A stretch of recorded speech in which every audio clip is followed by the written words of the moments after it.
Hi all, welcome to CP classes. तो 21 फरवरी 2026 के current affairs from the Hindu आज हम डिस्कस करेंगे। तो the number of current affairs are very much today.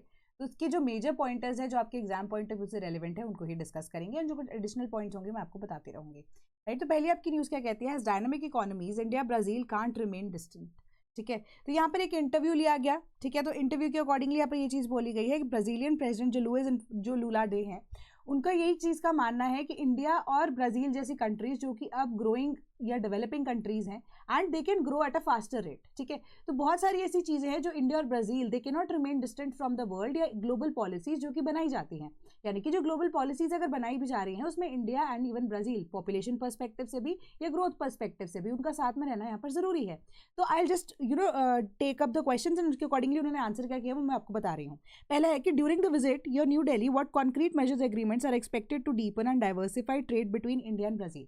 तो इंडिया एंड ब्राज़ील का जो ट्रेड है उसकी यहाँ पर बात की जा रही है। तो in the context of population उन्होंने बोला कि इंडिया के अंदर जो पॉपुलेशन है अराउंड 1.4 बिलियन है एंड जो आपके कह सकते हो ब्राज़ील के अंदर 218 मिलियन के आसपास पॉपुलेशन है, but we have not given each other enough अभी के अकॉर्डिंगली, है ना। तो उन्होंने बोला कि based on certain kind of products, certain kind of services जो कि प्रोवाइड की जा सकती है जो कि दोनों के लिए बेनिफिशियल होंगी, उसी के अकॉर्डिंगली रिलेशनशिप बिल्डिंग जो प्रोसेसेस है वो चल रहे हैं। दोनों कंट्रीज अपने इंटरेस्ट को यहाँ पर जान रही है, दोनों इंटरेस्ट के अकॉर्डिंगली यहाँ पर आपस में वार्तालाप भी कर रहे हैं। ठीक है, तो देयर इज अ चांस कि आने वाले टाइम में कुछ मेजर यहाँ पर डील या ब्रेक थ्रू देखने को मिल सकता है ब्राज़ील और इंडिया के बीच में।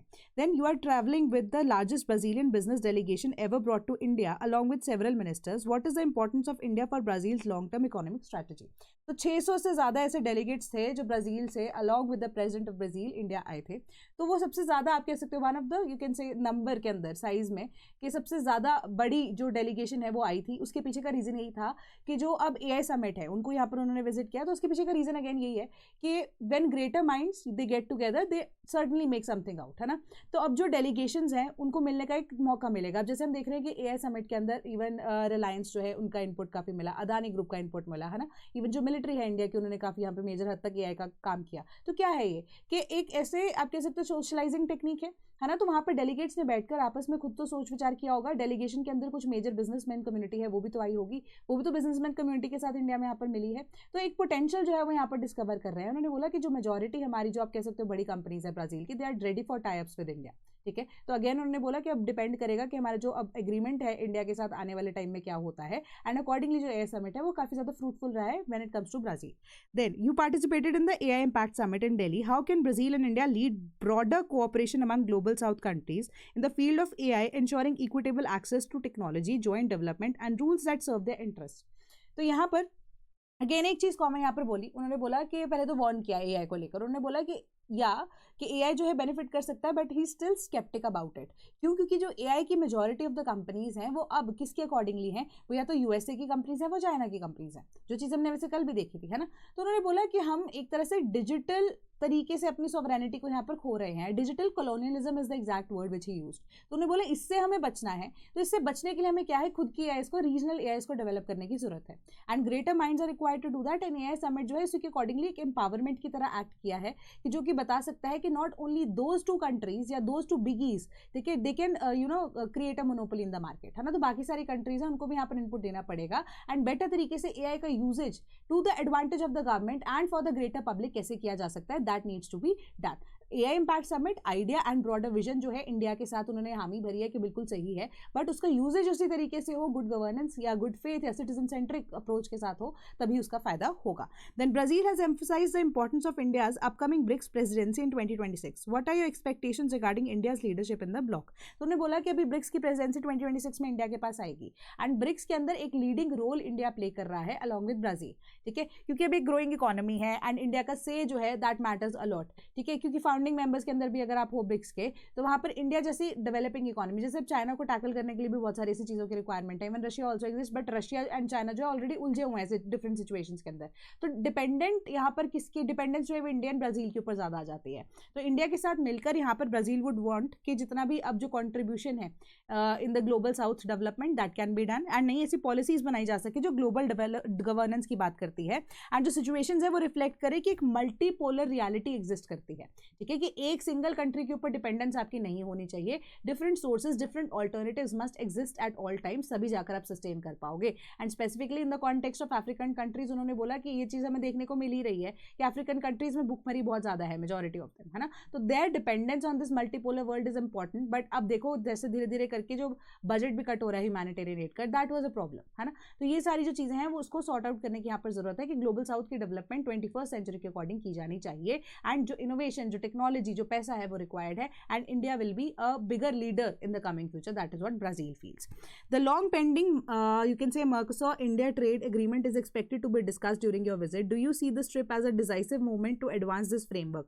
तो उन्होंने यहाँ पर बोला कि जब 2023 के अंदर वो ब्राजील के प्रेसिडेंट बने थे, उस टाइम से ही उन्होंने देखा है कि बहुत सारे डिफरेंट मार्केट्स को एक्सेसिबिलिटी देने की यहाँ पर बात की जा रही है, डिफरेंट मार्केट रिसर्च उन्होंने कंडक्ट की।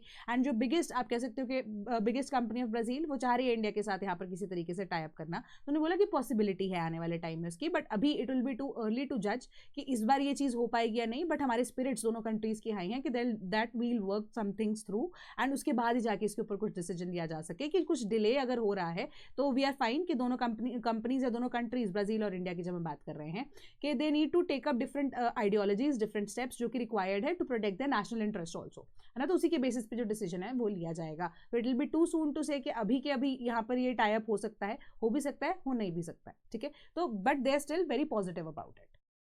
Then US supreme court rejects Trump tariffs. तो अब यहाँ पर मेजर सी चीज़ है कि ट्रम्प ने लास्ट ईयर ऑनवर्ड्स जितने भी टैरिफ्स लगाए हैं उसके अकॉर्डिंगली यूएसए ने कितना पैसा यहाँ पर 133 बिलियन जो डॉलर्स है वो पैसा इंपोर्ट टैक्सेस से ही सिर्फ कमाया है, ठीक है। टू बिगिन विद चाइना के ऊपर यहाँ पर टैरिफ लगने शुरू हुए थे along with different kinds of tariff. तो बट यहाँ पे जो यूएस का सुप्रीम कोर्ट है उन्होंने डायरेक्टली रिजेक्ट किया है कि it is in violation of the constitution of USA and emergency provision के थ्रू जो उनके वहाँ के पार्लियामेंट सेनेट की जब हम बात कर रहे हैं उनके पास ही पावर होती है कि वो किसी तरीके का टैरिफ किसी और के ऊपर लगा सके।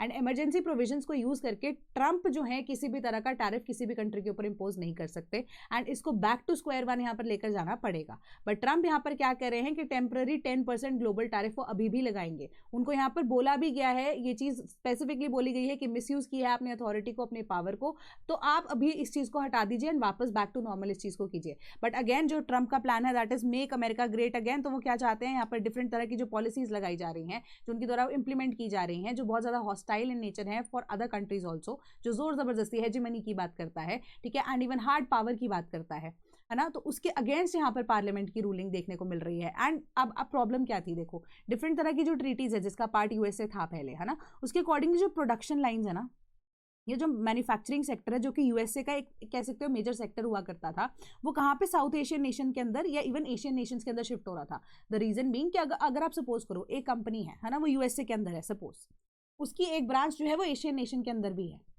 और यूएसए की कंपनी जो है वो अब वहाँ पर due to different kind of you can say USA जो डेवलप्ड नेशन है, एशियन कंट्रीज जो है भी डेवलपिंग फेज में है ना, तो यूएसए जो है एक तरह से ट्रेंड सेक्टर की तरह यहाँ पर बन गया कि इन्वायरमेंट रिलेटेड जितने भी, आपको एक एग्जांपल दे रही हूँ कि इन्वायरमेंट रिलेटेड जितनी भी ट्रीटीज हैं उसको आपको फॉलो करना पड़ेगा, ये रूल्स एंड रेगुलेशंस को आपको फॉलो करना पड़ेगा। अब उसके लिए एक्स्ट्रा पैसा जो है या प्रॉफिट जो है वो उस कंपनी का जो कि अमेरिका के अंदर है, जिसकी अमेरिका में ब्रांच भी है, ठीक है, वो वहाँ पर कम हो गया।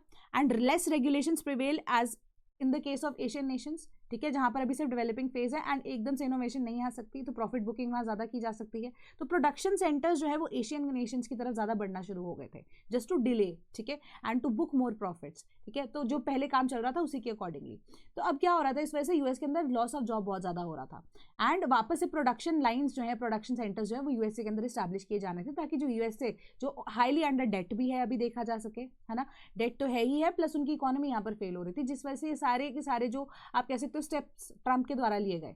बट अब वही चीज़ है कि अब वो बिल्कुल गलत तरीके से लिए गए and that was not in the greater good of the whole economy of the world. Globalization के अकॉर्डिंगली नहीं था, वो अपने खुद की कंट्री को यहाँ पर बचाने की कोशिश कर रहे थे, नेशनल इंटरेस्ट में उनके एग्जिस्ट कर रहा था, बट एक गुडविल जो होती है कंट्री की वो हो रही थी खराब, है ना। तो इसी के बेसिस पे यहाँ पर जो डिसीजन है वो वहाँ के यूएस के आप कह सकते हो सुप्रीम कोर्ट ने ये लिया है। बट उसके बावजूद भी डोनाल्ड ट्रंप ने कहा कि वो इम्पोज करेंगे 10% ग्लोबल टैरिफ 150 डेज के लिए under section 122 of the trade act of 1974, ताकि रिप्लेस कर सके सम ड्यूटीज को जो कि स्ट्रक डाउन की गई हैं by the supreme Court. But उन्होंने कहा है जो नई ड्यूटीज हैं they will be over and above the existing tariffs के अगली बार I will come back even stronger and जितनी आपको टैरिफ्स एंड ड्यूटीज लगाई जा रही थी उससे भी डबल ड्यूटीज अब बाय लॉ में आपको प्रोवाइड करके दिखाऊंगा।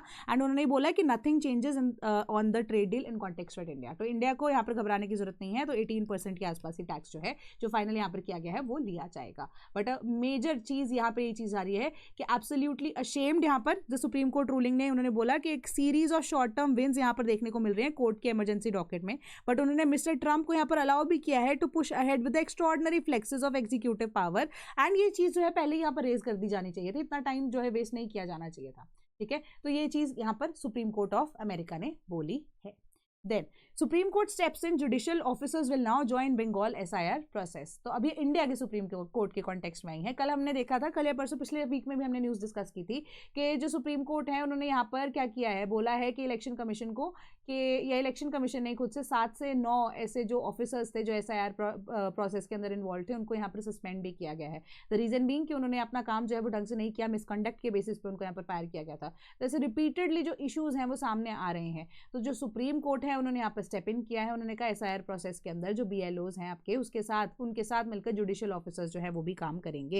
एंड ये इसके पीछे का रीजन क्या है कि एक्स्ट्राऑर्डिनरी डिसीजन ये सुप्रीम कोर्ट ने लिया है ताकि जो जुडिशरी है ऑनलाइन स्पेशल इंटेंसिव रिवीजन जो वेस्ट बंगाल के अंदर हो रहे हैं उसका एक पार्ट बने। उन्होंने ये बोला कि जो अभी ट्रस्ट डेफिसिट है ममता बनर्जी की गवर्नमेंट में एंड इलेक्शन कमीशन के बीच में, बार बार ये टसल जो है चलती आ रही है कोर्ट के अंदर, ये केस बार बार यहाँ पर आया जा रहा है। तो just to ensure certain kind of transparency and यहाँ पर एक्स्ट्राऑर्डिनरी जस्टिस को यहाँ पर प्रोवाइड करते हुए एंड जो लैक ऑफ ट्रस्ट है election commission and Mamata Banerjee यानी कि CM ऑफ वेस्ट बंगाल के बीच में, तो जो जुडिशरी है वो इंटरवीन कर रही है ताकि ट्रांसपेरेंट तरीके से सब कुछ हो। एंड इसी वजह से जो जुडिशियल ऑफिसर्स है they will be a part of SIR when it comes to West Bengal.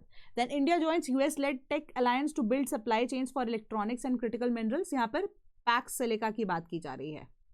PACS silica एक ऐसा अलायंस जो लास्ट ईयर नवंबर में डोनाल्ड ट्रंप ने एकदम से कॉल आउट किया था ताकि जो सप्लाई चेन डिस्ट्रप्शन हो रही है चाइना की मोनोपोली की वजह से with respect to the rare earth elements and semiconductors, उसी के अब अगेंस्ट एक सप्लाई चेन को जो कि रेजिलिएंट होगी एंड जो कि अब अगेन US डोमिनेंट होगी। खुद का भी तो उन्होंने कुछ शुरू करना है ना, US डोमिनेंट होगी बट अब क्या करेगी वो सप्लाई चेन जो है कभी भी डिस्टर्ब नहीं होगी। एंड जो कि अब आप देखोगे डिफेंस के किसी भी तरह के इक्विपमेंट के अंदर हमें rare earth elements and even semiconductors की रिक्वायरमेंट रहती है। तो basically just to you can say tackle the situation of China, यहाँ पर पैक्स सिलिका को बनाया गया है। एंड यहाँ पर जितने भी डिफरेंट नेशंस हैं जिनके पास रिजर्व्स हैं उनके साथ नॉलेज शेयरिंग की जाएगी। एंड जो जैसे मैंने आपको कल भी बताया था कि Indian government is also planning कि हम इस बार 6000 मीट्रिक टन जो रेयर अर्थ एलिमेंट्स हैं उनकी एक्सट्रैक्शन करेंगे, है ना। तो 2026 का जो टारगेट है एवरी ईयर जो अचीव किया जाना है, तो अराउंड 7200 करोड़ रुपीज़ का बजट आउटले जो एक स्कीम को भी लास्ट नवंबर के अंदर अंडर दिस यहाँ पर प्रोवाइड किया गया था। तो जो पैक्स सिलिका है इंडिया ने इसको ऑफिशियली ज्वाइन कर लिया। पहले इन्वाइट भेजा गया था, काफ़ी लेटर स्टेज पे भेजा गया था इंडिया को क्योंकि US के साथ रिलेशन अच्छे नहीं चल रहे थे। बट अभी के कॉन्टेक्स्ट में देखो फाइनली इंडिया ने जो है अब हाँ कर दी है एंड इंडिया ने ज्वाइन कर लिया है पैक्स सिलिका को। Then panchayat leadership helps Bela ग्राम emerge as first net zero village. ठीक है, तो ये महाराष्ट्र के अंदर विलेज है। एंड इन्होंने क्या क्या चीज़ों को यहाँ पर फॉलो किया, सबसे पहले तो देखो सिंगल यूज़ प्लास्टिक को उन्होंने बैन कर दिया, LPG सिलेंडर्स जो है उसको फुली इंस्टॉल किया है एंड जितने भी चूल्हाज हैं उसको बंद किया, रूफटॉप सोलर सिस्टम्स को इंस्टॉल किया। ठीक है, रेन वाटर हार्वेस्टिंग करना शुरू किया जिस वजह से जो पॉन्ड्स है वो अब वापस से आप कह सकते हो भरने शुरू हो गए। ठीक है, इवन व्हीकलर एमिशन जो है उसको काफ़ी हद तक यहाँ पर कम किया गया। ठीक है, जितनी भी रिक्वायरमेंट है उसी के अकॉर्डिंगली एंड प्लांट किए इन्होंने 90,000 से ज़्यादा ऐसे ट्रीज। ठीक है, तो इसी वजह से धीरे धीरे करके जो अब आप देख सकते हो कि बेला ग्राम जो है फर्स्ट ऐसी विलेज बन गई है जो कि नेट जीरो विलेज है महाराष्ट्र के अंदर। ठीक है, then India took part as observer in the first Board of Peace for Gaza meeting, says Ministry of External Affairs। Ministry of External Affairs की तरफ से ये स्टेटमेंट आई है कि पहली चीज़ आप ये देखो कि गाजा पीस प्लान के लिए पीस बोर्ड का पार्ट इंडिया यहाँ पर बन चुका है बट एक ऑब्जर्वर स्टेटस की तरह। ठीक है, क्योंकि अभी इजराइल को लेकर एक मोशन फाइल किया गया था जिसके लिए अब इंडिया ने अब्सटेन किया था। सिमिलर काइंड ऑफ मोशन जो है इसके अंदर इंडिया ने अपोजिंग इजराइल यहाँ पर जो है बिल को साइन किया था, तो बिल भी नहीं कि उस स्पेसिफिक जो मोशन है उसको साइन किया गया था। तो उसके अकॉर्डिंगली एक ऑब्जर्वर स्टेटस इंडिया के पास यहाँ पर बोर्ड मीटिंग का आ जाता है। India although was invited to become a part of actively participant बन सके बट इंडिया ने एक्टिवली पार्टिसिपेट अभी नहीं किया है। जस्ट उन्होंने ये बोला है कि हम गाजा को अब रिकॉग्नाइज करते हैं, पैलेस्टीन को रिकॉग्नाइज करते हैं as a international you can say कि सॉवरन ऐसी कंट्री। ठीक है, जो कि पहले भी इंडिया बोलती है कि बट वो सेम उन्हीं बाउंड्रीज के साथ रिकॉग्नाइज किया जाता है जो कि इनिशियली 1967 के अंदर यहाँ पर ले डाउन की गई थी। ठीक है, तो उसी के अकॉर्डिंगली अगर सेम टेरिटरीज रहती हैं तो we will become a part of board of peace, otherwise अभी हम ऑब्जर्वर स्टेटस जो है वो गाजा मीटिंग के अंदर लेकर चल रहे हैं। Then general Upendra Dwivedi concludes 4 day Australia visit, तो 4 दिन के लिए वो ऑस्ट्रेलिया गए थे। मेजर आइडिया क्या था, इंटरऑपरेबिलिटी को यहाँ पर प्रमोट करना, ठीक है, एंड डिफरेंट नेशंस का जो दौरा यहाँ पर होता है, different military and even air force chiefs, या बेसिकली अगर हम देखें तो मिलिट्री चीफ्स जो है वही विजिट करते हैं। तो यहाँ पर major point of discussion was कि पैसिफिक रीजन की डेवलपमेंट के साथ साथ उसकी सिक्योरिटी की यहाँ पर बात की गई, एंड किस तरीके से डिफरेंट नेशंस जो है अपनी यहाँ पर धौंस जमाने की कोशिश करते हैं, तो उसके ऊपर स्पेसिफिकली जो इंडियन आर्मी है, इवन ऑस्ट्रेलियन आर्मी है, वो कैसे सिचुएशन को पीसफुल रख सकती है, ठीक है। तो आर्मी की एंगेजमेंट जो है वो किसके अंदर है, यहाँ पर फैसिलिटेट करती है एक्सचेंजेस ऑन फोर्स रेडीनेस, के फोर्सेस कितने ज़्यादा रेडी हैं, operational concepts and training methodologies, ठीक है। तो ये सिंपल चीज़ आपको बताई गई है। तो बायलेटरल एक्सरसाइज जो कि आर्मी की ऑस्ट्रा हिंद है, दोनों साइड से, वो अब कमिटमेंट यहाँ पर बताती है कि फोर्थकमिंग एडिशन जो कि शेड्यूल्ड है वो latter half of this year के अंदर कंडक्ट कराया जाएगा, ठीक है।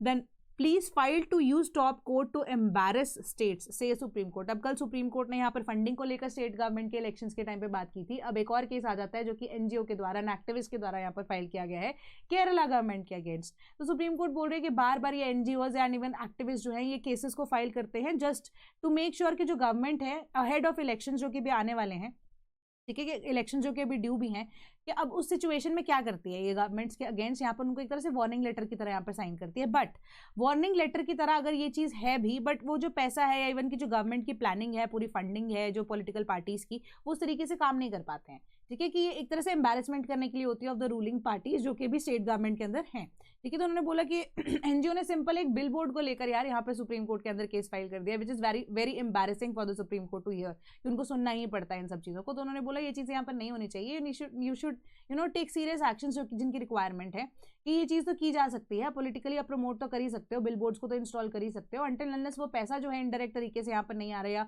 जो सरकारी पैसा है उसको यूज़ किया जा रहा है, तब जाके इसको मुद्दे को सामने उठाया जाना चाहिए। अदरवाइज तो ऐसी कोई नीड नहीं है कि ये छोटी छोटी चीज़ें जो है you should sort it out on your own, कि सुप्रीम कोर्ट को इस चीज़ में मत घसीटा करो, because it is an embarrassment for the supreme court as well as for the ruling state parties also. Then ahead of PM's visit Netanyahu calls India gigantic power, ठीक है। तो अब बेंजामिन नेतन्याहू जो है वो अब चाह रहे हैं कि उनके जो रिलेशनशिप्स उन्होंने खराब किए in the context of Israel, ठीक है, जिस इजराइल कह रही हूँ कि हमास के केसेस में एंड पैलेस्टीन के केसेस में, वेस्ट बैंक में जो इशू हुआ सारा का सारा, तो उन्होंने अब इंडिया की तारीफ करते हुए कहा है कि इंडिया एंड जो इजराइल है उनका रिलेशन काफ़ी टाइम से अच्छा चलता आ रहा है, अभी भी we are in a good you can say situation, कि हम आगे आने वाले टाइम में अपनी जो अलायंस उसको और ज़्यादा बेटर करेंगे, उसको और ज़्यादा टाइटन करेंगे, यानी कि हम अपनी अलायंसेस जो कि प्रधानमंत्री मोदी हैं जब वो इंडिया से अब इजराइल आएंगे तो हम इस जाइगेंटिक पावर के साथ मिलकर कुछ ना कुछ नया करने की, इनोवेशन में, टेक्नोलॉजी में करना चाहते हैं काम। एंड उन्होंने ये बोला कि अनदर डिप्लोमेटिक विजिट से जब वो वापस आ रहे थे तो यही चीज़ उनको यही डोनाल्ड ट्रंप की तरफ से भी रियलाइज़ की गई है कि सेकेंड टर्म में जहाँ पे I met the best friend या great friend of the state of Israel US president Trump, एक उन्होंने इंडिया के केस में पॉजिटिव स्टेटमेंट यहाँ पर दी है एंड दूसरा यूएसए की तरफ से, ठीक है। तो ये चीज़ उन्होंने बताई है कि जितने भी रिलेशन उनके आसपास वाले नेशंस के साथ खराब हुए थे, they are willing to correct that. Then India invite Spanish universities to establish campuses strengthen ties. तो 2026 के अंदर बहुत सारी ऐसी कंट्रीज़ की जो कंपनीज हैं, कंपनीज भी नहीं, इंस्टीट्यूट्स हैं या उनके टीचर्स हैं, वो इंडिया के अंदर भी अब यहाँ पर सेटल डाउन होना चाहते हैं, क्योंकि इंडिया ने भी इन्वाइट किया है स्पेनिश यूनिवर्सिटीज़ को to come in and settle in India and अपने कोर्सेज करिकुलम्स को इंडिया के अंदर भी यहाँ पर शुरू किया जाए। तो जो faculty members and required students हैं they are also ready, and 2026 onwards उनके बैचेस जो है अभी यहाँ पे जो लेटेस्ट बैचेस आने वाले हैं इन द अपकमिंग मंथ्स, तो वो भी कैरी फॉरवर्ड किए जा सकते हैं। Then NHAI likely to discontinue cash transactions at toll plazas. तो अब यहाँ पर फास्टैग जो कि यूपीआई मेथड है, सरकार का एक ऐसा रोबस्ट प्लेटफॉर्म जो यूपीआई है उन्होंने यहाँ पर बनाया है, तो उसी को ही अब सोल यूज़ किया जाएगा। वैसे 98% ऑफ द टोल बैरियर्स के अंदर बोला जा रहा है, ये जो डेटा कोट किया गया NHAI के द्वारा, वहाँ पर कैशलेस ट्रांजैक्शंस यूपीआई के थ्रू ही हो रही हैं। बट इन केस अगर आपके पास फास्टैग एग्जिस्ट नहीं करता है तो आपको कैश पेमेंट करनी पड़ती है, जो कि डबल द अमाउंट होती है। तो इन दैट केस यहाँ पर जो NHAI है उन्होंने बोला कि कैश ट्रांजैक्शन हम बिल्कुल ही बंद करेंगे, एंड उसके पीछे का रीज़न क्या है कि ट्रांसपेरेंसी एंड इवन कि faster movement of the traffic जो है वो भी पॉसिबल हो पाती है। अदरवाइज अगर आप कैश की बात करते हो तो बहुत ज़्यादा टाइम वेस्ट हो जाता है। तो यूपीआई जो है वो भी अब अगर आप देखो कि आपके पास 2-3 मेथड्स अभी करंटली चल रहे हैं, कैश का, एक फास्टैग का, और एक आप कह सकते हो यूपीआई के थ्रू। तो अगर आप फास्टैग के थ्रू देते हो तो जितना अमाउंट आपको यहाँ पर टोल का है वही चार्ज किया जाएगा। अगर आप यूपीआई के थ्रू पे करते हो तो 1.5 टाइम्स 1.25 टाइम्स जो है वो अमाउंट आपको अब टोल की लगती है, ठीक है। जैसे 100 रुपये का टोल है, तो अगर आप फास्टैग से कटवा रहे हो तो 100 रुपये ही देने पड़ेंगे, यूपीआई से पेमेंट कर रहे हो तो 1.25 यानी कि 125 रुपये देने पड़ेंगे, एंड अगर आप कैश में पेमेंट कर रहे हो तो आपको 200 रुपये देने पड़ेंगे। तो ये चीज़ जो है खत्म करके सिर्फ और सिर्फ सोनली फास्टैग के ऊपर ही काम किया जाएगा, सरकार ये चीज़ बोल रही है, एनएचए ने ये चीज़ बोली है। Then US secretary of the state to visit India very soon envoy, उनकी तरफ से ये स्टेटमेंट आई है कि जो यूएस की डेलीगेशन है वो आने वाले टाइम में, आने कमिंग मंथ्स के अंदर इंडिया की विजिट जो है वो प्लान करेगी। एग्जैक्ट डेट्स अभी नहीं बताए गए हैं। एंड उन्होंने ये बोला कि इंडिया एंड जो क्वाड नेशंस हैं, क्वाड नेशंस में 4 है जिसका इंडिया भी पार्ट है, यहाँ पर जापान हो गया, ऑस्ट्रेलिया हो गया, इंडिया एंड यूएसए, वो उनके रिगार्डिंग जितनी भी मीटिंग्स है जो कि लास्ट ईयर वैसे शेड्यूल्ड थी बट वो कैंसिल आउट हो गई due to the you can say bitterness of the relationship between India and USA, तो वो डिले होती हुई नजर आ रही है। बट अब वो जो मीटिंग्स है 2026 के अंदर यहाँ पर वापस से होंगी, एंड उन्हीं मीटिंग्स के साथ साथ जितना भी अब यूएसए के साथ आप कह सकते हो फाइनल जो डील है वो भी इंक होने के चांसेस यहाँ पर हैं। Then Poland withdraws from treaty banning anti personnel mines. Anti personnel mines क्या होते हैं? अब एंटी पर्सनल माइंस होते हैं कि फॉर द यू कैन से ह्यूमन थ्रेट, कोई माइन को डिप्लॉय करना around any kind of border areas या कोई भी ऐसे सेंसिटिव जोन के अंदर। तो ओटावा डिक्लेरेशन जो है वो 1997 के अंदर साइन की गई थी पोलैंड के द्वारा, and it was just a major कि किसी भी तरह की डिप्लॉयमेंट या किसी भी तरह का ट्रांसफर या किसी भी तरह का सेल एंड परचेज प्रोडक्शन जो है वो एंटी पर्सनल माइंस की पोलैंड नहीं करेगा, ठीक है। उस डिक्लेरेशन का ये बात थी, पोलैंड ही नहीं बाकी डिफरेंट नेशन जो कि इसकी पार्टीज थी, ठीक है। पोलैंड ने इसको साइन भी किया था।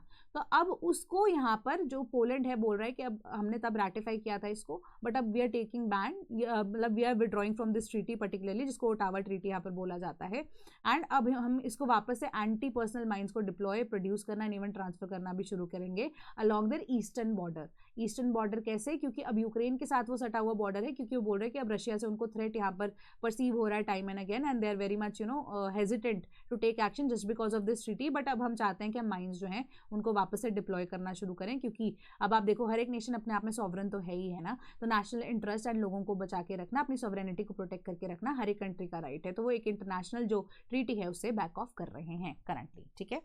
Then new IITM technique to accurately measure blood clotting time will help implant makers। तो यहाँ पर ना क्या किया गया है, तो ये टेक्नोलॉजी या टेक्निक जो है ना वो ये चीज़ आपको बताती है कि हमारा जो HB है या हमारा जो ब्लड है वो क्लॉट होने में कितना टाइम लगता है। या आप कह सकते हो कि कोई भी सपोज कीजिए किसी भी व्यक्ति का ऑपरेशन हुआ है, जैसे आजकल हम स्टेंटिंग की बात करते हैं, है ना। स्टेंटिंग क्या होता है? हार्ट के अंदर आपको एक स्टेंट डाल दिया जाता है, जो भी अब आपकी आप कह सकते हो कि वेन्स हैं वो बंद हुई हैं तो उसको खोल दिया जाता है आर्टिफिशियली, है ना। तो वो क्या होता है? एक तरह का स्प्रिंग लाइक स्ट्रक्चर ही होता है, ठीक है। बट आप ये चीज़ भी देखो कि जब स्टेंटिंग होती है ना उसके बाद काफ़ी टाइम तक डुअल प्लेटलेट्स आपकी जो डॉक्टर्स है वो चला के रखते हैं। इसके पीछे का रीज़न क्या है? कि ब्लड थिनर्स चल रही होती हैं, ठीक है, एंड इवन कि आपको रिकवरी मोड के लिए यहाँ पर डॉक्टर डिफरेंट तरह की जो मेडिसिन है वो प्रिस्क्राइब करता है।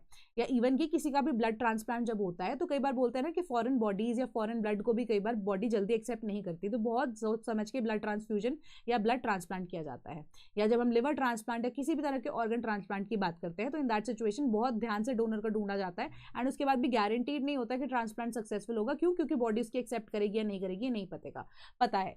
तो अब ये बॉडी का एक्सेप्टेंस पॉइंट क्या होता है कि उसका उस टाइम पे जब कोई ट्रांसप्लांट या किसी भी तरह का ऐसा कोई ऑपरेशन किसी व्यक्ति का हुआ होता है तो उसकी बॉडी जो है एक particular, in case of stenting बात करें तो जो वो स्टेंट होता है, ऑर्गन ट्रांसप्लांट की बात करें तो वो ऑर्गन एक तरह से फॉरेन बॉडी की तरह एक्ट करती है हमारी बॉडी, कि उसको एक्सेप्ट जल्दी नहीं करती। तो एक थोड़ा पर्टिकुलर टाइम पीरियड चाहिए होता है just to heal, for the body to heal. तो वही particular time body to body depend करेगा, हर एक की अपनी इम्यूनिटी, हर एक का अपना बॉडी सिस्टम है, हर एक का अपना इम्यून सिस्टम वर्क करता है। तो अब एक नई टेक्निक ऐसी डेवलप की गई है जो कि हर व्यक्ति पर्सन टू पर्सन जिसका ऐसा ऑपरेशन होना है एंड वो किस तरीके से यहाँ पर रिकवर करेगा, किस स्पेस पर रिकवर करेगा, कितना टाइम उसको चाहिए होगा, उसके अंदर इंप्रूव कर सकता है हमारे टेस्टिंग प्रोसीजर्स को। तो इसके अकॉर्डिंगली जो क्लॉटिंग प्रोसेस है या जो आप कह सकते हैं हीलिंग प्रोसेस है for body in case of any foreign element is inserted into that particular body just to protect या for medical treatment also, in that situation जो बॉडी है या जो ब्लड है when it comes in contact with that particular organ या that particular operated area, तो उसके अंदर यहाँ पर अब कितना टाइम लगेगा, कितना टाइम हील होने में लगेगा, क्लॉट को हील होने में लगेगा, that will be tested in a better way. तो इसकी वाइडर एप्लीकेशन भी हो सकती है इन द कमिंग पीरियड, ठीक है। बट अभी के लिए ये टेक्नोलॉजी जो है एक्यूरेटली मेजर कर सकती है कि जो ब्लड क्लॉटिंग टाइम है इम्प्लांट मेकर्स के लिए थोड़ा सा और हेल्पफुल हो सकता है। ठीक है, कितना ज़्यादा टाइम लगेगा उसके अकॉर्डिंगली ही अभी बॉडी टू बॉडी डिसीजन जो है आपका जो टेस्ट के अंदर इजीली पता लग जाएगा। अकॉर्डिंगली ही क्या कर सकते हैं जो डॉक्टर्स हैं वो अब उस तरीके से ऑपरेट कर सकते हैं, जो इम्प्लांट मेकर्स हैं वो और ज़्यादा सेंसिटिव तरीके से काम यहाँ पर कर सकते हैं और एक्यूरेसी के साथ। ठीक है, तो इससे क्या होगा, मोर्टालिटी रेट और ज़्यादा कम होने के चांसेस हैं। Then government announces 7 additional measures under export promotion mission. तो 7 एडिशनल जो मेजर्स हैं इसके अंदर आपका बेसिक आइडिया क्या है कि स्टेट जो मिनिस्ट्री है, ठीक है, इंटरवेंशन जो है वो ये करेगी स्ट्रक्चरल कॉन्स्ट्रेंट जो कि फेस किए जा रहे हैं एमएसएमई सेक्टर के द्वारा। कौन से सेक्टर जो इश्यूज हैं, कंस्ट्रेंट्स हैं, high cost of capital, limited access to diversified trade finance instrument, compliance burden in international market, logistic disadvantage and barriers to market entry. तो ये सब चीज़ों के लिए जो अब गवर्नमेंट है एमएसएमई सेक्टर को बूस्ट देने के लिए क्या करेगी, रिलैक्सेशन प्रोवाइड कर सकती है। सप्लाई चेन के लिए अगर आपको एक्सेसिबिलिटी नहीं मिल रही है मार्केट की तो वो सप्लाई चेन इस्टेब्लिश करने में आपको हेल्प करेगी। क्रेडिट फैसिलिटी नहीं है, क्रेडिट फैसिलिटी आपको प्रोवाइड करने के लिए हेल्प करेगी। किसी भी तरीके का अगर आपके पास मार्केट में आप कह सकते हो ना कि कई बार एक्सपोजर नहीं होता, वो अब सरकार यहाँ पर प्रोवाइड करने की कोशिश कर रही है। क्यों? क्योंकि एमएसएमई सेक्टर जो है छोटे छोटे एंटरप्रेन्योर्स को छोटे छोटे लेवल पर काम करने की बात कर रही है ना। स्मॉल सेक्टर तो आप छोड़ दीजिए, स्मॉल सेक्टर के ऊपर भी सरकार का इतना फोकस नहीं है। एमएसएमई सेक्टर के ऊपर बूस्टअप करने के लिए सरकार यहाँ पर कोशिश कर रही है। तभी अब मेजॉरिटी ऑफ द पीपल की जो है द गवर्नमेंट वांट्स कि they are a part of you can say the manufacturing sector. वही मैन्युफैक्चरिंग सेक्टर जो कि यूएसए से इंडिया की तरफ शिफ्ट होने की यहाँ पे या एशियन कंट्रीज की मैंने आपको अभी रिसेंट बात बताई है ना। तो वही मैन्युफैक्चरिंग सेक्टर इंडिया के अंदर अगर एस्टैब्लिश हो जाता है तो we can easily replicate the idea of development. तो अब इसी चीज़ के बेसिस पे सरकार ने जितने भी एमएसएमई सेक्टर को लेकर मुद्दे रियलाइज किए हैं उसके लिए सरकार जो है एक्सपोर्ट प्रमोशन मिशन के अंदर अब प्रोविजंस बना रही है।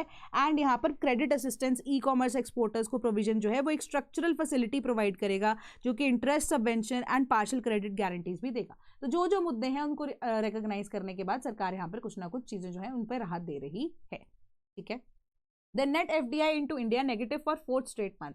तो धीरे धीरे करके आपकी FDI जो है वो गिरती हुई नजर आ रही है। यहाँ पर फॉरेन डायरेक्ट इन्वेस्टमेंट क्यों गिरती जा रही है, क्योंकि आपको पता है वही रिपीटेड सी बात है कि आप कह सकते हो यूएसए के साथ अभी डील हमारी इंक नहीं हुई है। ऑल्दो टैरिफ जो है वो कम जरूर हो गए हैं जो थोड़ा सा पॉजिटिविटी यहाँ पर दिखाता है, but again it is not enough for the companies to you can say perform well in the domestic market और एट द इंटरनेशनल लेवल, है ना। तो ये सारी चीजें यहाँ पर देखने को मिल रही है। FDIs जो है दे आर नॉट, या जो फॉरेन इन्वेस्टर्स हैं they are not very much sure about the Indian companies also कि उनकी परफॉर्मेंस आने वाले टाइम में कैसे रह सकती है ना। एंड इवन की जो ओवर प्राइसिंग है of the Indian shares that is one of the problem. तो अब जो इन्वेस्टमेंट है वो इसी हिसाब से लिमिट की जा सकती है क्योंकि कैपिटल तो लिमिटेड ही रहती है and the number of shares that और the investment that a particular person जो कि एक फॉरेन एंटिटी है that can make is also limited. तो मेजर करेक्शन की रिक्वायरमेंट भी है। एंड इवन की जापान जैसी जो इकोनॉमीज है वो एक बेटर एंड चीपर वर्जन आपको यहाँ पर प्रोवाइड कर रही है, तो वाई नॉट देयर, है ना। एक स्टेबिलिटी प्रोवाइड कर रही है, वोलेटिलिटी वहाँ पर एग्जिस्ट नहीं कर रही है जो कि इंडियन मार्केट में एग्जिस्ट कर रही है। तो यही मेजर रीजंस हैं कि 4 months इन अ रो स्ट्रेट आप देखोगे कि FDIs जो है वो गिरती ही जा रही हैं। ठीक है, तो रिजर्व बैंक ऑफ इंडिया का जो डेटा है FDI की इन्वेस्टमेंट जो है इंडिया की 5 month हाई पे थी but it was overshadowed by outflows. पैसा जो है वो लिक्विडेट होकर जा रहा है, तो यही चीज़ आपको यहाँ पर बताई गई है। ठीक है, 5 month हाई जो थी 8.6 बिलियन इन दिसंबर 2025 जो कि अब 17.2% हायर देन दिसंबर 2024 थी, बट अब ये 5 month लो पे आपको देखने को मिल रही है। Then core sector growth slows to 4% in January, cast shadow on IIP। ठीक है, IIP हमारे पास क्या होता है, प्रोडक्शन ग्रोथ का आपको जो इंडेक्स होता है when it comes to industries.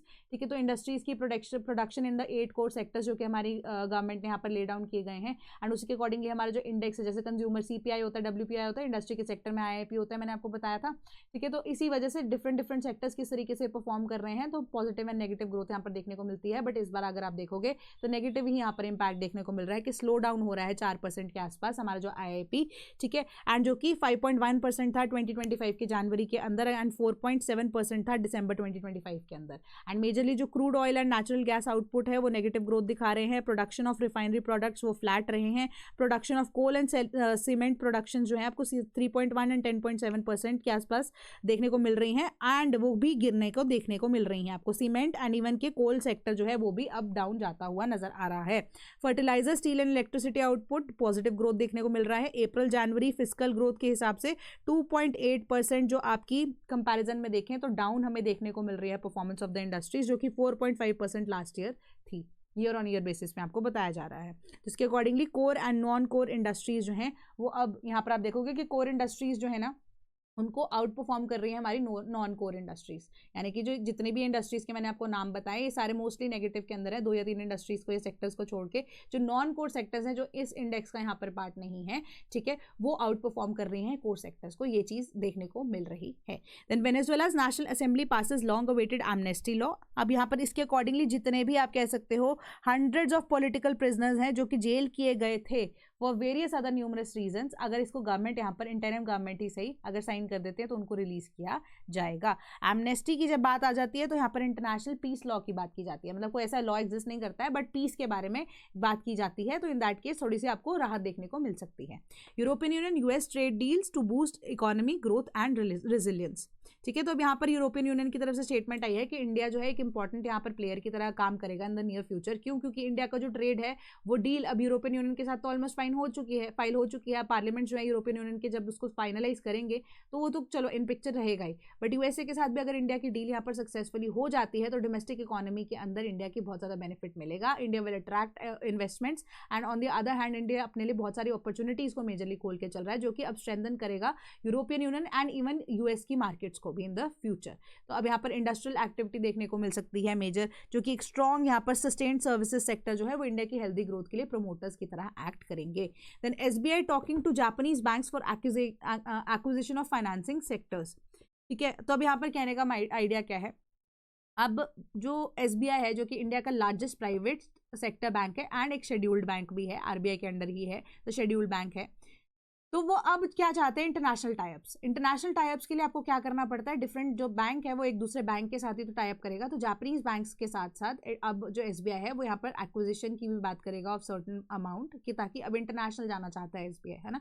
तो अब यहाँ पर टियर 1 जो हमारे पास इन्वेस्टमेंट है, या आप कह सकते हो कि टियर 1 हमारे पास जो पैसा बचा हुआ है जिसको हम टियर 1 कैपिटल बोलते हैं, जो कि बिल्कुल कोर को फॉर्म करता है, जिसका मेजर कंट्रोल आरबीआई के पास ही जनरली होता है, आरबीआई की गाइडलाइंस के बेसिस पे ही होता है। वैसे टियर 1 टियर 2 टियर 3 के अकॉर्डिंग यहाँ पर काम चलता है, बट जो कोर होती है बिल्कुल बैंक की वो टियर 1 कैपिटल होती है। तो यही जो टियर 1 कैपिटल है इसके बेसिस पे ही जो बैलेंस शीट्स हैं, जो पैसा है एसबीआई के पास वो असेस किया जा रहा है, जो कि जापानीज बैंक्स को यहाँ पर दिखाया जाएगा जिनके साथ वो टाइप करना चाहते हैं। Accordingly he mergers and acquisition आने वाले टाइम में एक्सपेक्टेड हो सकते हैं, या थोड़ा बहुत शेयर जो है वो एसबीआई अपना लिक्विडेट करने की कोशिश करेगा, ताकि जो इन्वेस्टमेंट है या एक्सपेंशन जो है एसबीआई आने वाले टाइम में कर सके एंड इंटरनेशनल या ग्लोबल लेवल पे एसबीआई ऑपरेट कर सके। Then US basis to be legitimate targets if attacked says Iran. Iran की तरफ से स्टेटमेंट आई है, अब ये स्टेटमेंट दी गई है यूनाइटेड नेशंस के अंदर। अब इसके पीछे का रीजन क्या है, ईरान ये कह रहा है बार बार कि अब United Nation should interfere and they should direct USA कि इंटरनेशनल लेवल पे या ऑन पेपर या सोशल मीडिया जो है उसके थ्रू अगर आप देखोगे कि ट्रंप जो है वो क्या कर रहे हैं, उनके सोशल मीडिया पोस्ट या उनकी जो स्टेटमेंट्स अगर आप देख लो तो वो अब इंटरनेशनल लेवल पे या ग्लोबल लेवल पे अब ईरान को क्या दे रहे हैं, धमकी दे रहे हैं एंड उसकी सॉवरेनिटी को छीनने की यहाँ पर बार बार कर रहे हैं। तो उन्होंने ये चीज़ बोली है कि हम जो है मजबूर हो जाएंगे रिटेलिएटरी एक्शन करने के लिए, अगर जो चीज़ वो सोशल मीडिया के ऊपर कह रहे हैं अगर वो सच होती है, तो हम कोई रीजनल वॉर यहाँ पर नहीं छेड़ना चाहते हैं, बट जितने भी आइडेंटिफाइड सोर्सेज या आइडेंटिफाइड एरियाज या बेसिस हैं ऑफ यूएसए जो कि ईरान के आसपास वाले एरिया के अंदर एग्जिस्ट करते हैं, तो इन रिटेलिएशन ईरान भी उनको यहाँ पर स्ट्राइक करेगा। तो Iran will not sit still. उन्होंने बोला हाँ जो भी न्यूक्लियर एनर्जी को लेकर यहाँ पर आइडियाज है, गाइडलाइंस है, will abide by it. International Atomic Energy Agency की तरफ से जो भी चीजें होंगी हम उसको अवॉइड करेंगे, but that does not give the right कि यूएसए जो है हमारी सॉवरेनिटी को आकर यहाँ पर किसी भी तरीके से डिस्टर्ब करे। एक्सटर्नल एग्रेशन का जवाब जो है हम रीजनल वॉर के थ्रू नहीं बट आइडेंटिफाइड बेसिस के ऊपर अटैक करके ही देंगे। Then it will be a big blow to USA and उसके बाद अगर कोई लड़ाई शुरू होती है we will not be responsible for it because we are not the ones जिन्होंने यहाँ पर ये लड़ाई शुरू की है। तो United Nation should either interfere, और अगर ऐसी इंटरफेरेंस नहीं की जाती एंड यूएसए अटैक कर देता है so as a result Iran will be forced to strike back. ठीक है, तो ये एक तरह से उन्होंने अपनी तरफ से क्लैरिफिकेशन दी है कि we are not the first ones जिन्होंने लड़ाई शुरू की है, इट इज यूएसए। ठीक है, तो ये आपकी सिंपल सी आज की न्यूज़ थी। एंड स्पेसिफिकली अगर आप देखो तो आप यहाँ पर सिर्फ और सिर्फ टाइमलाइंस को बिल्ड कर सकते हो कि क्या क्या दुनिया के अंदर चल रहा है, उसके अकॉर्डिंगली आप आंसर्स के अंदर उसको कोट कर सकते हो। तो जैसा मेजर यहाँ पे नहीं था आज डिस्कशन करने वाला जो कि एग्जाम पर्सपेक्टिव से हो, बट हाँ ओटावा डिक्लेरेशन की जैसे मैंने आपको बात बताई, ऐसी चीज़ें जो है वो आपको थोड़ा सा ध्यान में रखनी पड़ेंगी, है ना। तो इसी तरीके से पढ़ते रहिए, कोई डाउट होगा तो मुझे जरूर बताना कॉमेंट सेक्शन में। टेलीग्राम ग्रुप आपके पास एग्जिस्ट करता है and if you wish to become a part of the sleepy family तो we are offering numerous courses जो कि डिफरेंट फील्ड्स के साथ यहाँ पर अब रिलेटेड है। तो आपको क्या करना है, आप हमारी वेबसाइट www.sleepyclasses.com पर विजिट कर सकते हैं। आप हमारे टोल फ्री नंबर 1800-890-3043 पे कॉन्टैक्ट कर सकते हैं, या sleepy.classes@gmail.com पे हमें ईमेल भी कर सकते हैं। Our team will get in touch with you. And कोई डाउट अगेन मेरे साथ होता है तो कमेंट सेक्शन में बता सकते हैं। टेलीग्राम ग्रुप एग्जिस्ट करता है। And doubts beyond these topics also, अगर आपको लगता है न्यूज़पेपर के अंदर कुछ भी है तो also you can ask me, ठीक है। तो डाउट्स पूछने से पीछे नहीं हटना है, पढ़ाई को बिल्कुल जोरों शोरों से यहाँ पे रखना है, ध्यान रखना है। अब के बस पास आ गया, होली भी पास आ गई है, तो अब थोड़े थोड़े त्योहारों से थोड़ा हटना शुरू कीजिए। अगले साल का त्यौहार आप खुद से एज एन ऑफिसर बन के निकालें, वही हमारे लिए सबसे बड़ा त्यौहार होगा, ठीक है। आपके लिए अचीवमेंट होगी, हमारे लिए भी अचीवमेंट होगी। तो एक बार का सैक्रिफाइस अगर आपको आगे की लाइफ का थोड़ा सा सुकून दे सकता है ना, तो यू मस्ट सैक्रिफाइस इट, ठीक है। तो इस चीज़ का ध्यान में रखना। तो that is all from my side today. Thank you so much.